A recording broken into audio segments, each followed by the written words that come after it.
माननीय सभापति जी,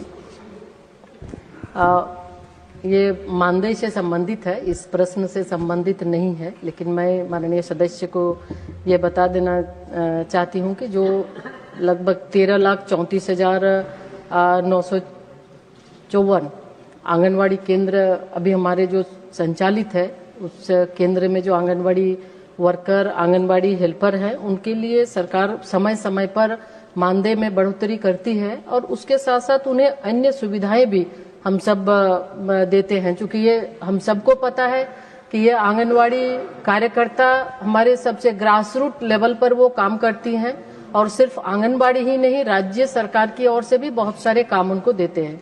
तो निश्चित रूप से दिन भर वो बच्चों के लिए और अन्य जो प्रेग्नेंट लेडी हैं, लैक्टेटिंग लेडी मदर हैं, अन्य सबके लिए वो काम करती है। तो भारत सरकार की ओर से लगातार कैसे उनको उनकी सुविधाएं मिल सके, तो उसके लिए मानदेय की भी बढ़ोतरी होती है और उसके साथ 20 दिनों का उनका वार्षिक अवकाश भी है। तो लगातार राज्य सरकारों की ओर से भी, विभिन्न राज्यों की ओर से भी उन्हें मानदेय दिए जाते हैं। तो ये हमारा प्रयास है कि जो आंगनवाड़ी वर्कर है, निश्चित रूप से जितनी वो सेवाएं कर रही है, राज्य सरकार के अभी बीएलओ में भी ड्यूटी उनकी लगाई गई है, तो उसके लिए भी आग्रह चुनाव आयोग से भी किया गया था कि कुछ ड्यूटी में कटौती की जाए ताकि वो बेहतर देखभाल बच्चों की कर सके।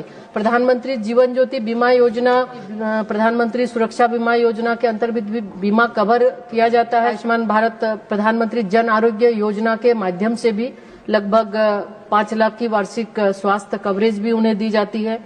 साथ ही साथ पदोन्नति के भी अवसर दिए जाते हैं।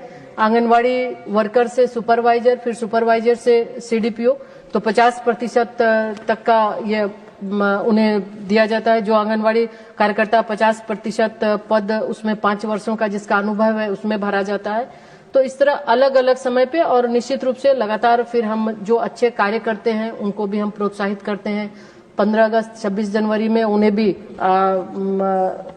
दिल्ली लाकर उन्हें सम्मानित भी किया जाता है और पुरस्कृत भी किया जाता है। और उसके साथ साथ दिया जाता है 180 दिन का सवैतनिक मातृत्व अवकाश की भी व्यवस्था की गई है। और अगर किसी भी तरह से उनका चिकित्सकीय गर्भपात या अन्य होती है तो उसमें भी कोई समस्याएं होती है तो उसमें भी 45 दिनों की छुट्टी उन्हें सवैतनिक उन्हें दिया जाता है।